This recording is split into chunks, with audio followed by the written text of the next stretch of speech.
देवेंद्र फडणवीसांनी मुंबईत 50 सभा केल्या. भारतीय जनता पक्ष 100वर सभा करते. एकनाथ शिंदे हेलिकॉप्टर आणि चार्टर घेऊन मुंबई ठाण्यातच फिरत आहेत. हेलिकॉप्टर मुंबई ठाणे. शिवसेना कुठे आहे? राज ठाकरे कुठे आहेत? मी त्यांना एवढंच सांगत होतो, ठाकरेंना 1760 सभा घेण्याची गरज नाही. एक सोनार की और 2 लोहार की. आता 2 लोहार की है आमच्या. एक सोनार की 2 लोहार की. कालची शिवतीर्थावरची सभा ही गेम चेंजर सभा आहे. परिवर्तन करणारी सभा. शिवतीर्थ ओसंडून वाहत होतं आणि शिवसेना पक्षप्रमुख उद्धव ठाकरे आणि महाराष्ट्र नवनिर्माण सेनेचे प्रमुख राज ठाकरे यांचं भाषण, यांचा विचार हा फक्त शिवतीर्थावर जमलेल्या अलोट गर्दीनं ऐकला नाही, तर महाराष्ट्राच्या, देशाच्या कानाकोपऱ्यात जिथे जिथे मराठी बांधव आहेत ते काल त्या भाषणाकडे लक्ष देऊन होते आणि त्याने ते पाहिले. आपण जर आपल्या टीव्हीचे जे एक माहिती असते, इन्फॉर्मेशन असते, किती लोकांपर्यंत आपलं किंवा हे यूट्यूबर्स, म्हणजे तुफान कालचं भाषण हे महाराष्ट्रात आपला विचार कानाकोपऱ्यात गेला एका सभेनं. आज ठाण्यात सभा आहे आणि काल दोन्ही नेत्यांनी अक्षरशः तुफान निर्माण केलं. जे प्रेझेंटेशन राज ठाकरेंनी केलं अडाणी संदर्भात ते आतापर्यंत देशाच्या इतिहासात कोणीच केलं नाही. दूध का दूध पाणी का पाणी. महाराष्ट्रच नव्हे, मुंबईच नव्हे तर देश एका उद्योगपतीच्या अंमलाखाली कसा आणला गेलाय. म्हणजे प्रधानमंत्री मोदी नसून अडाणी आहेत की काय असा प्रश्न पडावा आम्हाला. सब संपत्ती सब भूमी गोपाल की होते एकेकाळी घोषणा, तसं सब भूमी गौतम अडाणी. काय चाललं आहे देशामध्ये? काल ते चित्र पाहून या देशाच्या जनतेलाही धक्का बसला असेल. शिवसेनेनं कायम उद्योगपतींना पाठिंबा दिला आहे, कारण उद्योग वाढले तर नोकऱ्या वाढतील. हा बाळासाहेब ठाकरेंची एक भूमिका होती. मालक जगला तर कामगार जगेल. भांडवल आलं पाहिजे.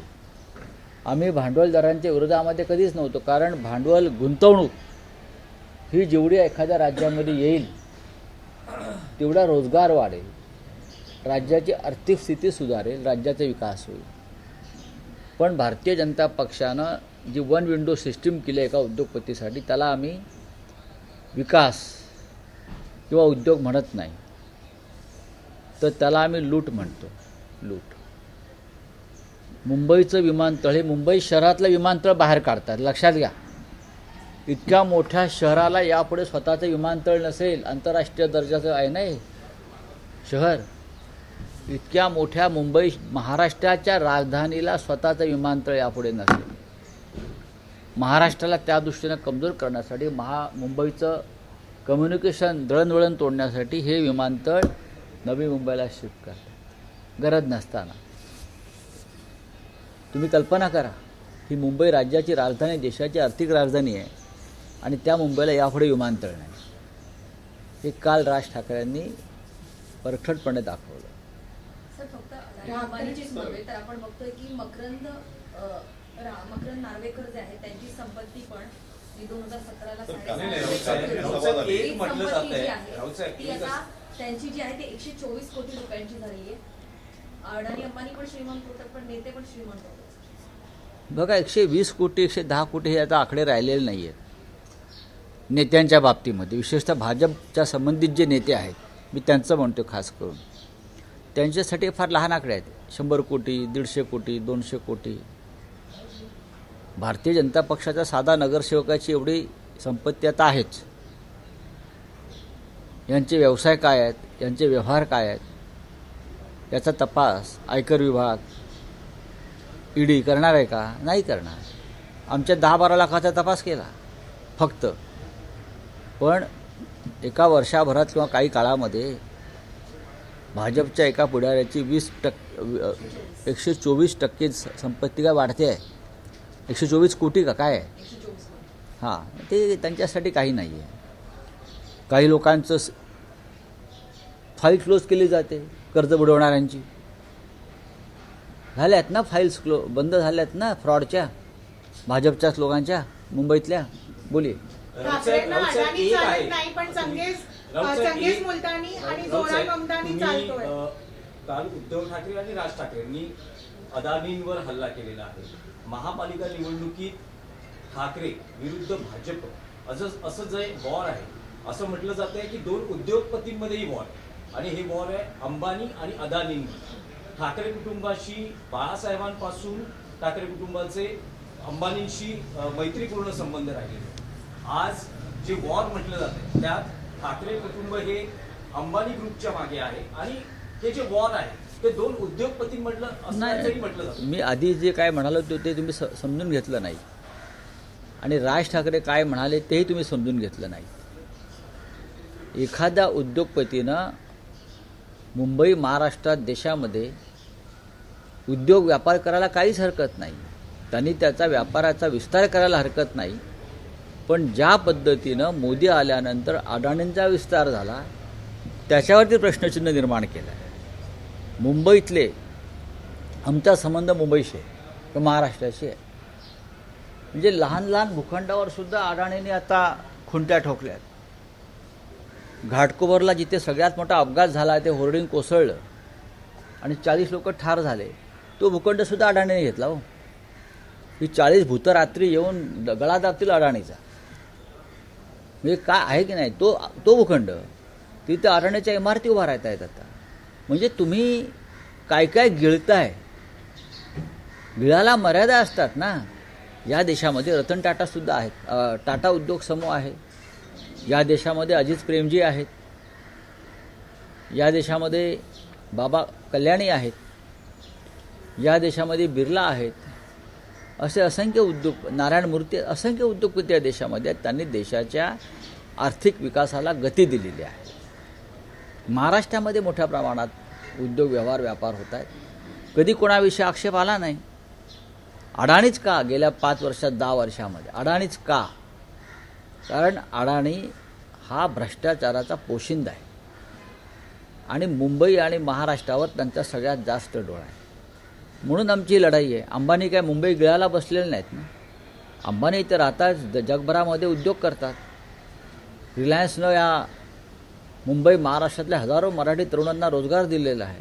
आमचा संबंध रोजगाराशी आहे. आमचा संबंध मुंबईच्या मोक्याच्या भूखंडावर कोण डोळा ठेवत असेल. मी म्हटलं ना, विमानतळ या शहरातला यापुढे विमानतळ नसणार आहे.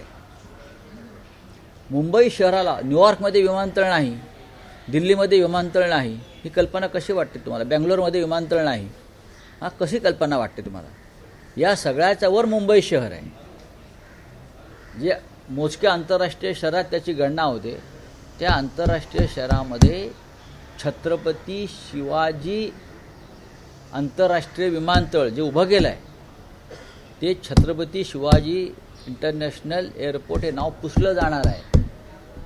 हे काल आपण काळजीपूर्वक ऐकायला पाहिजे होतं. मुंबईला विमानतळ नाही. कुठे तुम्ही करालो, पण मुंबईत विमानतळ नाही, या शहरामध्ये विमानतळ नाही, एअरपोर्ट नाही. जोरा ममदानी चालतो, नितेश राणे ट्विट करून सांगतो. हो, चालतो ना ममदानी. ठाकरेंना अडाणी चालत नाही, नाही, पण संगेश मुलतानी मग अडाणीची चाटत बसा ना. महाराष्ट्र आणि मुंबई लुटणाऱ्या अडाणीची चाटत बसा तुम्ही. तुम्ही चाटेच आहात सगळे. बघा, ममदानी हा न्यूयॉर्कचा मेयर, त्याचा भारताशी काय संबंध आहे? त्याला न्यूयॉर्कच्या जनतेनं निवडून दिलेला आहे आणि अमेरिकेत तुमच्या लाडक्या ट्रम्पचं राज्य आहे. अभ्यास करा आंतरराष्ट्रीय विषयाचा. आणि ममदानीची आई मीरा नायर, हे नाव त्याला माहिती आहे का? विचार. ममदानीची आई मीरा नायर हे नाव माहिती आहे का? नाही. तुम्हाला सर्वसमावेशक नेतृत्वाला तुम्ही जी नावं ठेवताय, भारताला सगळ्यात मोठा धोका भारताच्या लोकशाहीला अशा लोकांपासूनच आहे. ममतानी न्यूयॉर्कमध्ये जिंकून आला ना. भारतीय वंशाचा एक तरुण, तो कोणत्या जाती धर्माचा असेल, ज्याचं आईचं नाव मीरा नायर आहे, ते जगातली एक बेस्ट फिल्म प्रोड्युसर आणि डायरेक्टर, गुजरातचेच आहेत ना हे, त्यांचं मूळ गुजरातमध्ये आहे, हे माहिती आहे का त्यांना? काय माहिती आहे? यांचा अभ्यास आहे का? नाही. हे अर्धसंगी आहेत, ते पूर्णसंगी नाही आहेत. आणि अर्धवट डोक्याचे किंवा अर्धसंगी लोक असतात, हे जास्त डेंजर असतात. ज्या ठाण्यानं शिवसेनेला पहिला महापौर दिला, त्या ठाण्यात आज ठाकरे बंधूंची पहिली जाहीर आहे सभा ना. होते. मिशन किंवा टार्गेट कोण आहे? कारण गेल्या 15-20 वर्षातलं राजकारण बघितलं तर एकनाथ शिंदे यांचं वर्चस्व राहिलेलं आहे ठाण्यावर. माझ्या हातात असतं तर मी आजच्या सभेचं अध्यक्षस्थान गणेश नाईकांना दिलं असतं.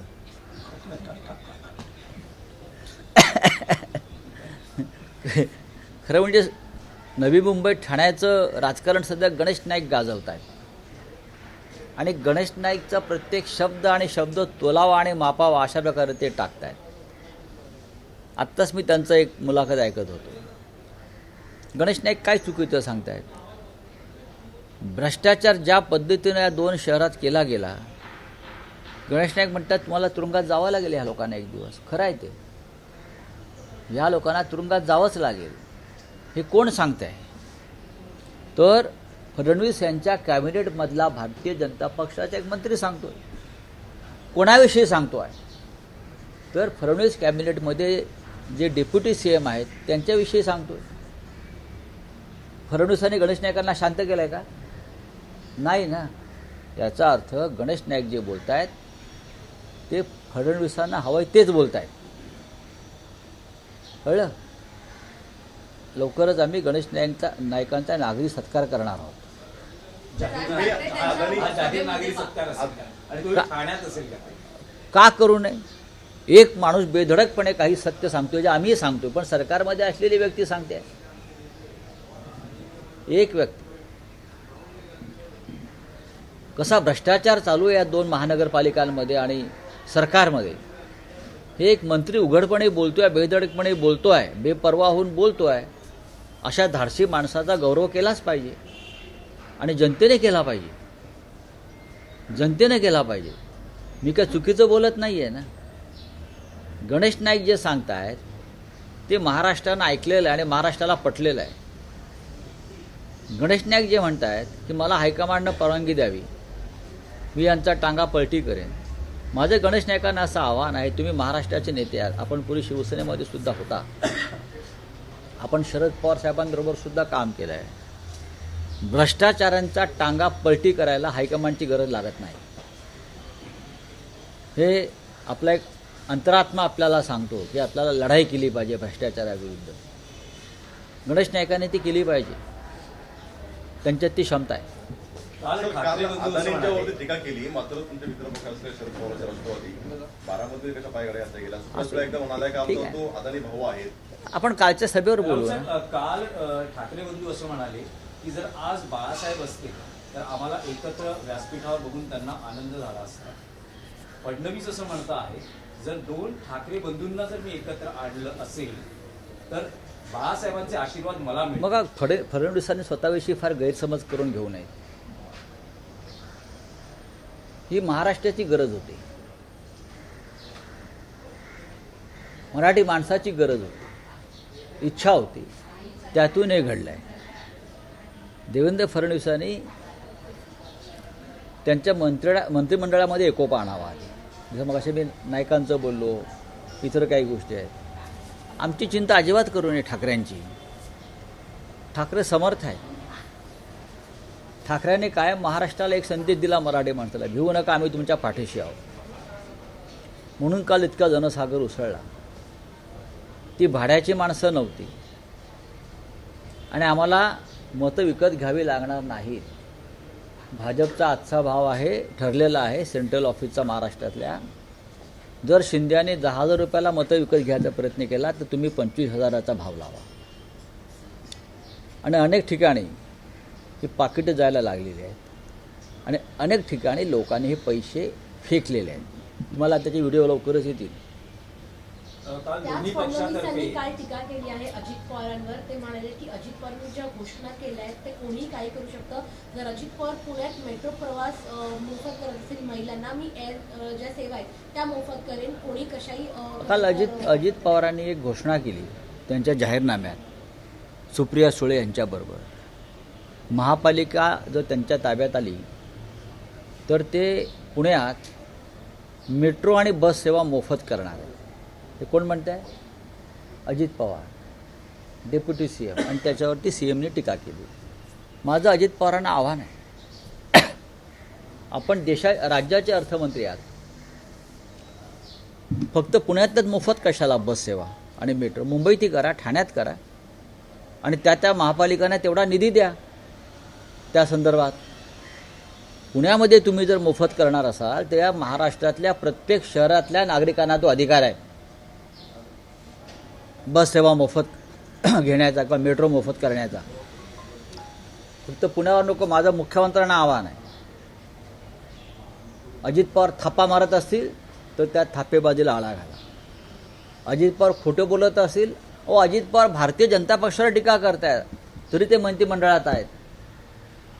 हा काय ठरवून चाललेली कुस्ती आहे का? कळेल आम्हाला नंतर. पण मोफत बस सेवा आणि मेट्रो सेवा जर पुण्यात करणार असाल तर मग मुंबईच्या जनतेचा अधिकार सुद्धा तो आहे मागण्याचा. मुंबई महानगरपालिकेचा, ठाणे महानगरपालिकेचा, कल्याण डोंबिवलीचा, सगळ्यांना द्या तुम्ही, अख्ख्या महाराष्ट्राला द्या.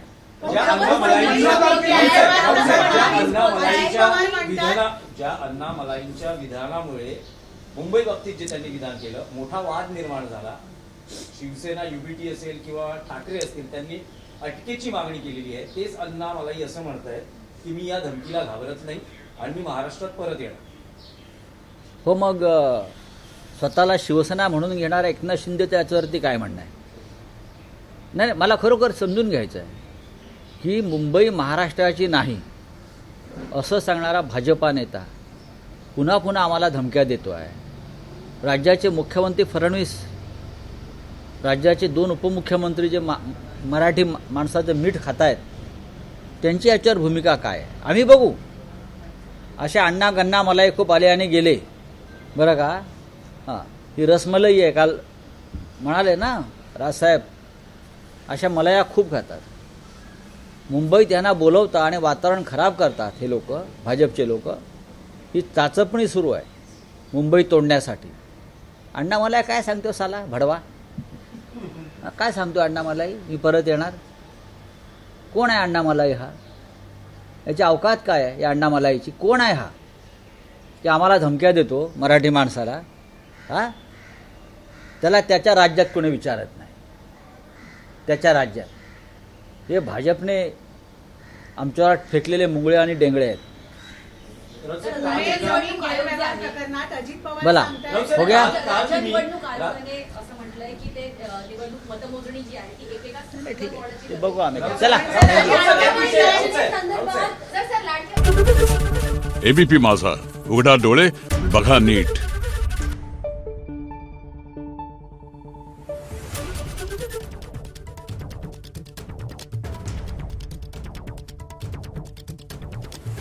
संदर्भात